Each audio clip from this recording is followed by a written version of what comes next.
Assalamu alaikum. Today we'll discuss energy stored in a capacitor, article number 26.4. Last time we did parallel and series combination of capacitors in a circuit. So आज के topic में हमारा main target जो है वो energy stored in a capacitor है. Before going to that, just let's consider we have two conducting plates.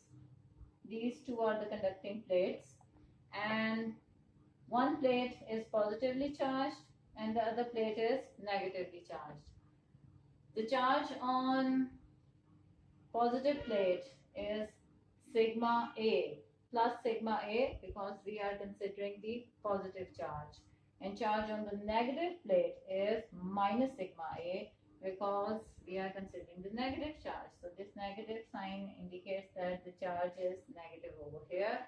So sigma is the charge density, and in chapter number 24 we have already calculated that sigma is the surface charge density, which is Q over A. We have discussed the linear charge density, the volume charge density in chapter number 24. So now these two plates are separated by a distance d, and the electric field within these plates is given by E, which is equal to sigma over epsilon. And again, this E equals to sigma over epsilon has been calculated in chapter number 24, where we were studying application of Gauss's law. There we have calculated E is equal to sigma over epsilon for two parallel plates. So this is now initially considering only this figure. So in this figure we have two parallel plates separated by distance d, one having positive charge, the other one having negative charge, and the charge on positive is plus sigma A and on the negative it's minus sigma A, and the electric field within these plates is given by E equals to sigma over epsilon.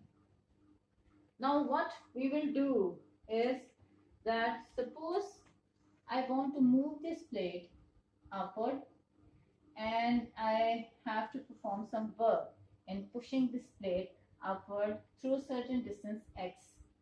So in doing that, so I just try to push this plate, this positive plate, upward through a distance x, and in doing so I am doing some positive work because I am moving against the field.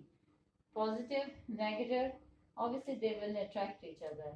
So it will be easier for me if I want to move towards negative side. So if I want to move towards negative side, obviously I won't be putting some effort in it because it will automatically attract me. So in going against the field, I have to perform some work, and this work is positive. So I move this plate through a distance x, and now I am at this new position x, which is d plus x, जो कि अब इसकी total separation हो गई है. अब जब मैं यहाँ पर पहुँच गई कि मुझे मेरा ये वाली पॉजिटिव प्लेट है वो अब यहाँ पर आ गई, तो कहीं पे भी जो चार्ज डेंसिटी है वो चेंज नहीं हो रही. This charge density it will stay the same, क्योंकि मैंने कोई और पैरामीटर चेंज नहीं किया, सिर्फ मैंने यहाँ से यही प्लेट को मूव करके एक्स की डिस्टेंस मूव करके ऊपर ले गई हूँ. So the charge density is same. If the charge density on both the plates they remain the same, obviously the electric field, it will remain the same. There will be no change in the electric field. So what I have done in doing this plate, in moving this plate through a distance x, is some positive work. So we know that work done is F dot x. So F is a vector quantity, displacement is a vector quantity, and displacement is the shortest distance. So F is a vector quantity, displacement is a vector quantity, and the work done is a scalar quantity, because whenever we take dot product of two vectors, it will give me a scalar. So I can write this Fx. Now the question is, what will be this F over here? So as I am considering charges, electric field, plates having charges on them, so obviously this problem is related to electricity. So the force which immediately comes to mind when I have a charge and an electric field is QE. This is the force which I'll say that QE is acting on is being applied to the plate in moving it through a distance x. So yes and no, because E over here is I'll explain it, and just give me a moment and let me draw a diagram first. Suppose to calculate what the value of this E will be, I'll have I'll consider a single plate. Let me consider a single plate. I know that this plate it must have positive charge on it, that is sigma A, and again this plate must have a thickness. Suppose this is a plate, it has certain thickness, so जो charges हैं they will reside on the surface of the plate. ये सारे के सारे जो भी conductor होता है, हमें ये पता होता है कि this charges they reside on the surface of the plate, and within the conductor the electric field is 0, and we have certain value on the surface of the conductor. So if this is a plate, there will be some electric field on the surface, but within the conductor this electric field is 0. So the total electric field will be the average of E1 plus E2. Suppose E1 have certain value because it is residing on the surface, and E2 is 0 divided by 2, as I'm taking the average. So I'll get E1 divided by 2, or I may say that the total electric field is half. So again I'll use now this electric field over here, that is E by 2, because I am considering a plate, and this plate has certain charge on the surface. It's a conductor. Within the plate E is 0, and on the surface there is certain value of E. So the total electric field will be E by 2. So this equation is modified for this case as F is equal to Q E by 2. Let this be equation A, and let this be equation 1. Okay, now I'll place equation A in 1.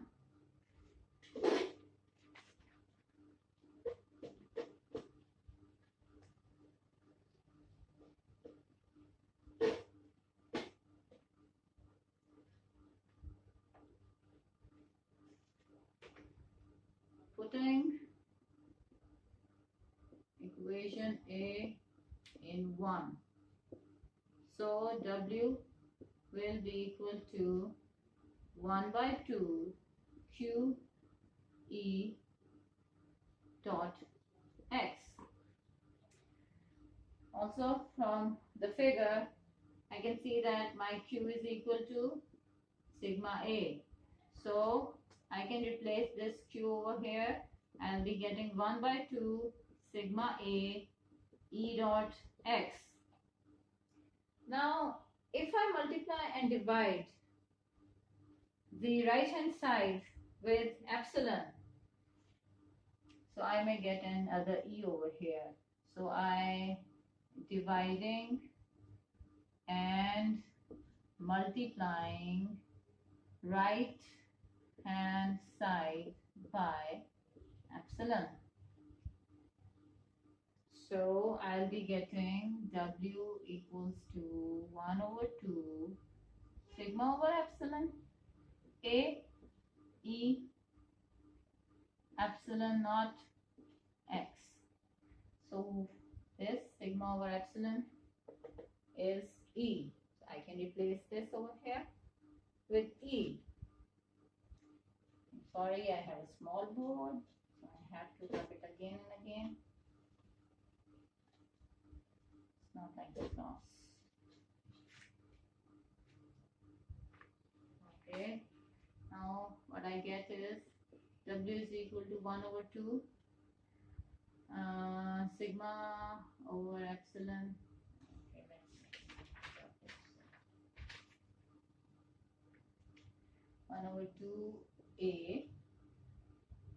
Now I can write E squared because sigma over epsilon it was equal to E, and X and epsilon naught,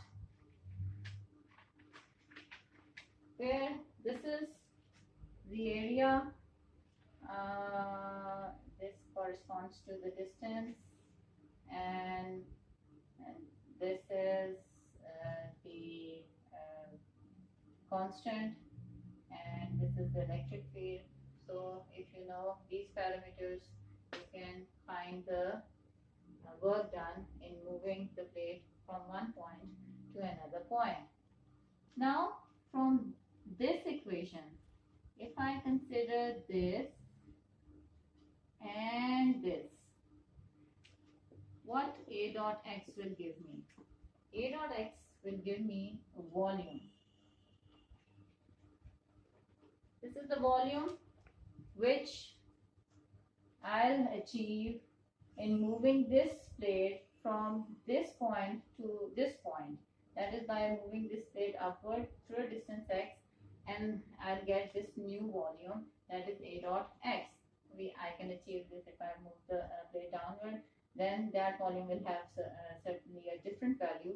So whatever the distance I have covered, either upward or downward, I can get the volume by A dot x equals to volume. So I can write this work done equals to 1 over 2 E square epsilon naught. These two will give me volume. Please do not confuse this V with electric potential, because it is not electric potential, it is volume. So I can now see that if I know the volume, I know the field, and these are the constant and known constant, so I can find the work done in moving the charge plate through certain distance. Again, from this equation, I can find another parameter, that is work done per unit volume. This work done per unit volume is known as field energy density. This is field energy density, and the unit of this field energy density is joules per meter cube. So from this equation, I can also find another parameter which is known as field energy density, and for that I only have to know the electric field. So if electric field is known, then I can easily find this field energy density, and the formula for this is 1 over 2 E square epsilon naught. So this is simply the work done in moving the charge through a distance within the field.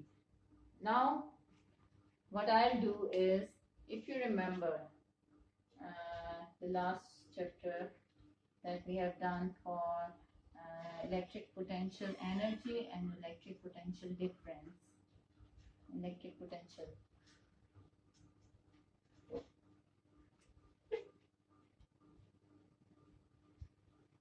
There,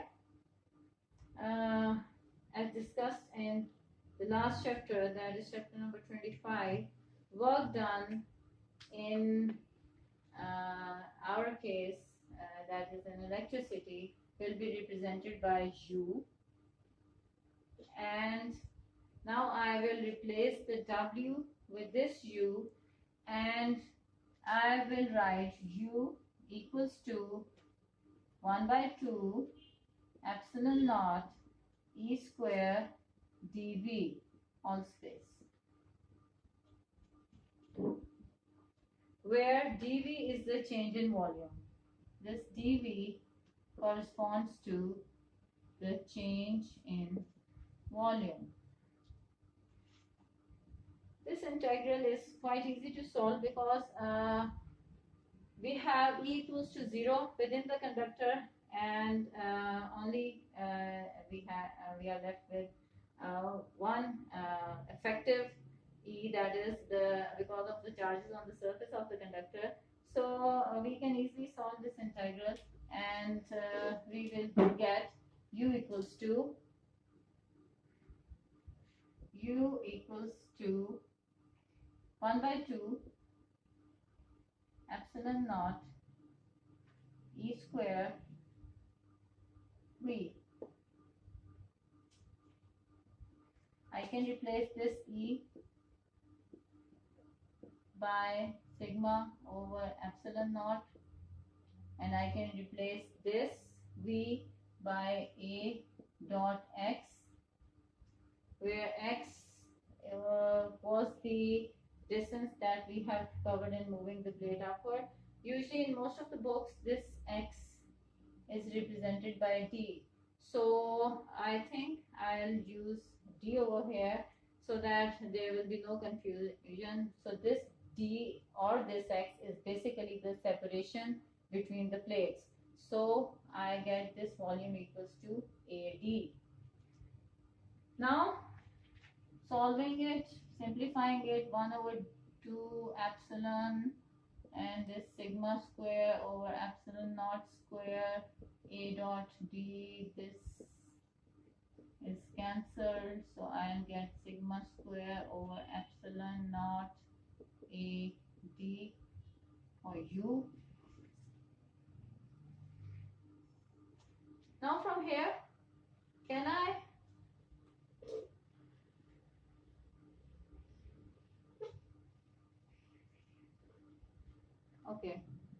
from here I can simply arrange, and I can write 1 over 2 sigma over epsilon and sigma into A dot D, which will give me 1 over 2 E Q D to U, where E dot D,